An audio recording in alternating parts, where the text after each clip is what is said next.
मेरे हाथ हथकड़ियों में जकड़े हुए थे। The policeman shoved me in the back and led me to the car। कुछ स्टूडेंट्स का क्राउड हमारे आगे जमा हो गया था। उनमें से कुछ की आंखों में डर था और कुछ में नफरत। I had never been so scared in my life। Honestly, मैंने तो कुछ किया भी नहीं था।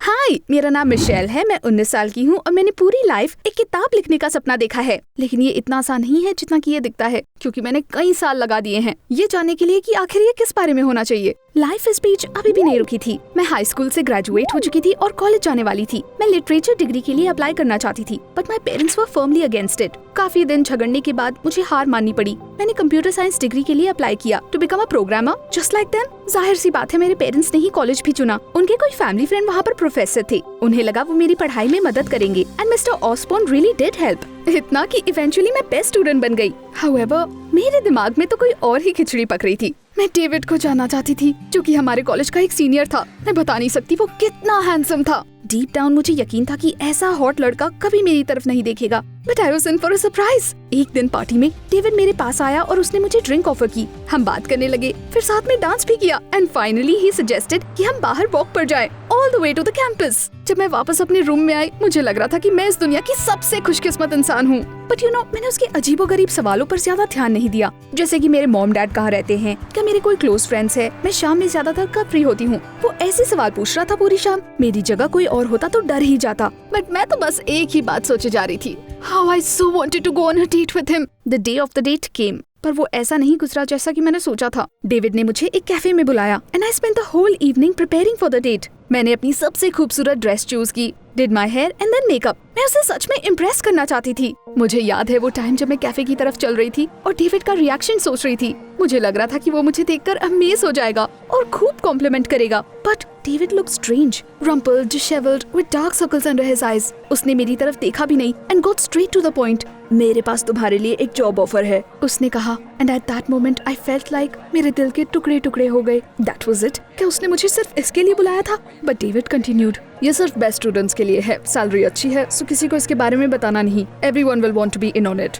मैं बस वहाँ बैठी रही। मुझे समझ नहीं आ रहा था कि मैं कैसे रिएक्ट करूँ। डेविड ने तो नोटिस भी नहीं किया कि मैं उसकी कोई बात नहीं सुन रही। वो बस बोलता रहा। He told me about ethical hacking, एक ऐसी जॉब जहाँ कंपनीज हैकर्स को हायर करती है अपना कॉर्पोरेट नेटवर्क चेक करने को, to identify weaknesses in it. फिर उन वीक स्पॉट्स पर काम किया जाता है to eliminate those before real hackers can get them. David ने मुझे ये भी कहा कि वो मुझे सब कुछ सिखा देगा एंड दैट मुझे किसी चीज की फिक्र करने की जरूरत नहीं है। ऐसा बोलते बोलते his eyes warmed, his voice became almost tender. So मैं उसे मना नहीं कर पाई। ऑनेस्टली मुझे इस जॉब से कोई फर्क नहीं पड़ता। मैं तो बस डेविड के साथ वक्त बिताने का बहाना ढूंढ रही थी। जस्ट इमेजिन, वो मुझे सिखाने वाला था, which meant हम हर शाम साथ रहेंगे। Wasn't it exactly what I wanted? So that's how I got my first real job। शाम में I came to college basement, जहाँ बाकी के लोग काम करते थे। मैंने उन्हें अपने कॉलेज हॉलवेज में देखा था, so I knew कि वो स्टूडेंट्स ही थे, बट मुझे उन्हें जानने में कोई इंटरेस्ट नहीं था। वैसे भी वो काफी क्लोज्ड ऑफ टाइप के थे, नॉट वेरी टॉकेटिव। वो काम मेरे लिए बिल्कुल भी डिफिकल्ट नहीं था। David was a good teacher. उसे देखकर ये कहना आसान था कि वो बहुत टाइम से इस काम को कर रहा है। वो हमारे लिए क्लाइंट्स लाता था। He gave us tasks and set deadlines। He was our boss basically। पर इसका मतलब ये तो बिल्कुल नहीं था कि हम फ्रेंड्स नहीं रह सकते थे। डेविड की बस एक ही प्रॉब्लम थी, work and studying took up a huge portion of his time। वो ना खाता था ना सोता था, हमेशा बस एग्जॉस्टेड रहता था, जैसे कि वो अभी की अभी बेहोश हो जाएगा। मैं उसकी मदद करना चाहती थी, तो मैं उसके लिए खाना लेकर आती थी, उसे अपने ट्रबल्स शेयर करते हुए सुनती थी and constantly asked if he needed help. And you know, David को सच में मेरे जैसे किसी की जरूरत थी। धीरे धीरे वो खुलने लगा। उसे जब भी टाइम मिलता वो मुझसे बातें करता and we discuss things aside from work. हम अपना काफी टाइम नॉनसेंस बातें डिस्कस करने में बिताते थे। कुछ हफ्ते ऐसे ही चलता रहा अंटिल एक दिन मुझे रियलाइज हुआ कि मैं उसके बिना नहीं रह सकती। हम इतने करीब आ चुके थे। डेविड भी मुझे पसंद करता था, पर उसके पास किसी भी रिलेशनशिप में आने का टाइम नहीं था और मेरे पास ये एक्सेप्ट करने के अलावा और कोई चॉइस भी नहीं थी। जितना ज्यादा वक्त हम साथ बिताने लगे, उतना डेविड मेरे सामने और खुलने लगा। एट सम पॉइंट वो अपने डैड के बारे में भी मेरे सामने कंप्लेन करने लगा। He said that he was too controlling, constantly pushed him too hard, made him do more than he had strength for। David हमेशा अपने डैड की बातें करते हुए बताता था what a tyrant he was। एक दिन तो उसने ये तक कह दिया, I can't do this anymore। It's like वो मुझे जानवर समझते हैं and not a person। Sometimes I regret I agree to trick people at all। Sorry, what? David started stammering and babbling, but बहुत देर हो चुकी थी। मेरा confusion गुस्से में बदल गया, so I made him tell me the whole truth। जो काम हम कर रहे थे it was illegal। It turned out कि हम कॉर्पोरेट नेटवर्क्स की वीकनेसेस तो ढूंढ रहे थे, लेकिन कंपनीज ने हमें इसके लिए हायर नहीं किया था और जो इन्फॉर्मेशन हमें मिलता था it was sent to some other people who completed what we started and stole money and information। I was completely terrified। David अब तक मुझसे झूठ बोल रहा था।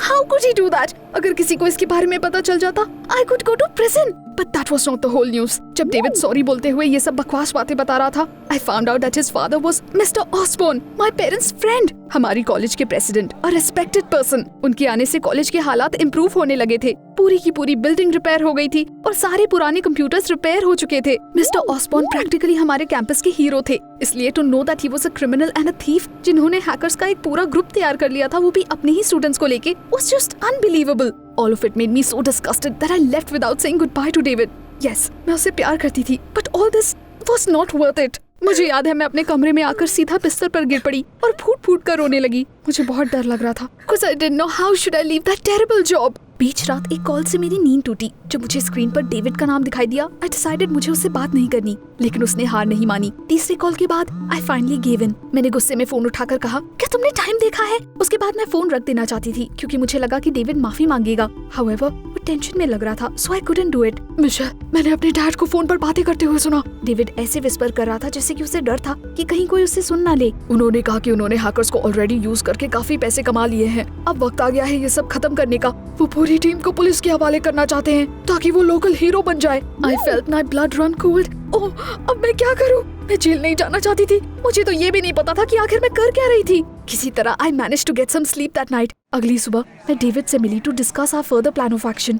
उसने कहा वो अपने डैड के साइड नहीं है, वो उनके लिए वर्किंग मशीन बनते बनते थक चुका है और वो नहीं चाहता कि मैं और बाकी की टीम जेल जाए। उस दिन से हम स्लोली वो सारी इन्फॉर्मेशन गैदर करने लगे जो मिस्टर ऑसबॉर्न को एक्सपोज कर सके और दिखा सके कि हमें उन्होंने हायर किया है। मैंने अपनी लाइफ में इतना डिफिकल्ट काम नहीं किया था। I had to process a lot of information and work with encrypted files. ये काम बहुत केयरफुल होके करना जरूरी था ताकि किसी को कानो कान खबर ना हो। But the worst of all was the tension, जिसे किसी भी वक्त पुलिस हमें आके पकड़ लेगी। David and I made extremely slow progress. हमने डिसाइड किया कि हम बाकियों को कुछ नहीं बताएंगे ताकि वो पैनिक होके कुछ स्टूपिड ना करते। हमने बिना खाए पिए काफी दिन तक मेहनत की। हमें ऑलमोस्ट सारी इन्फॉर्मेशन मिल ही गई थी और हम फिनिश लाइन तक पहुंचने ही वाले थे जब डेविड का फोन बजा। It was mister Osborne. वो मुझसे तुरंत मिलना चाहते थे। टू बी ऑनेस्ट, मुझे लग रहा था कि कुछ गड़बड़ है। मुझे बहुत डर लग रहा था, बट मैंने डिसाइड कर लिया था कि मैं अपनी फीलिंग्स इग्नोर करके अपने काम पर ध्यान दूंगी। Bad idea as it turned out. आधे घंटे के अंदर पुलिस हमारे दरवाजे पर थी। उन्होंने चिल्ला के सबको अपनी सीट्स पर बैठे रहने को कहा। They told us not to move so that no one could delete anything from the computers.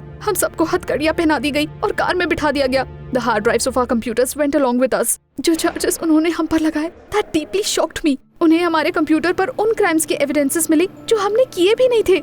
We had been set up. Mister Osborne ने हमें फंसाने के लिए वो सारा डेटा प्लांट किया था ताकि हम डेंजरस क्रिमिनल्स की तरह लगे। You can't imagine how scared I was. मैं अपनी पूरी लाइफ जेल में नहीं बिताना चाहती थी।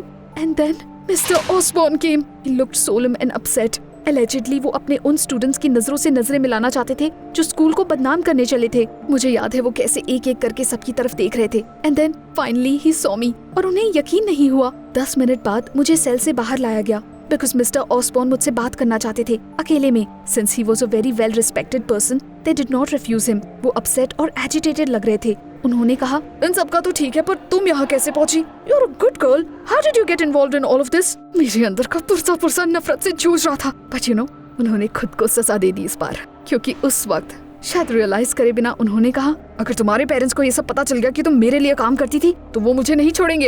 एंड एट दैट मोमेंट उन्हें रियलाइज हुआ कि उन्होंने कुछ ज्यादा ही बोल दिया था because he covered his mouth with his hand and turned pale. पर अब तो बहुत देर हो चुकी थी क्योंकि ये पूरी कॉन्वर्सेशन स्टेशन में रिकॉर्ड हो चुकी थी। एंड देन आपको पता है कुछ दिन बाद क्या हुआ? David who had got dirt on his father finally showed up. Mister Osborne ने उसे कॉल करके बुलाया क्योंकि वो जानते थे कि वो अरेस्ट होने वाले थे। वो अपने बेटे को बचा चुके थे और खुद को डुबा। हमने जो इन्फॉर्मेशन गैदर की थी वो मिस्टर ऑसबॉर्न को जेल में डलवाने के लिए काफी थी। All of his past achievements suddenly turned out to be completely irrelevant. In court, हम प्रूफ करने में कामयाब हुए कि हमें कोई आइडिया नहीं था कि हम क्या कर रहे थे उनके लिए, इसलिए इन दी एंड हमें पनिश नहीं किया गया। David was the only one who got in trouble, but ये उतना सीरियस नहीं था क्योंकि पूरी टाइम उसके पापा ही उसे ऐसा करने के लिए फोर्स कर रहे थे। डेविड को कम्युनिटी सर्विस करने का ऑर्डर मिला, लेकिन ये उसकी पुरानी जॉब से ज्यादा बेटर था। बाय द वे, अब हम डेट कर रहे हैं। I found the strength to forgive David क्योंकि उसने जो कुछ भी किया अपनी मर्जी से नहीं किया था। और वैसे भी जब उसने मुझे हायर किया था तब उसे पता नहीं था कि हम इतने अच्छे दोस्त बन जाएंगे।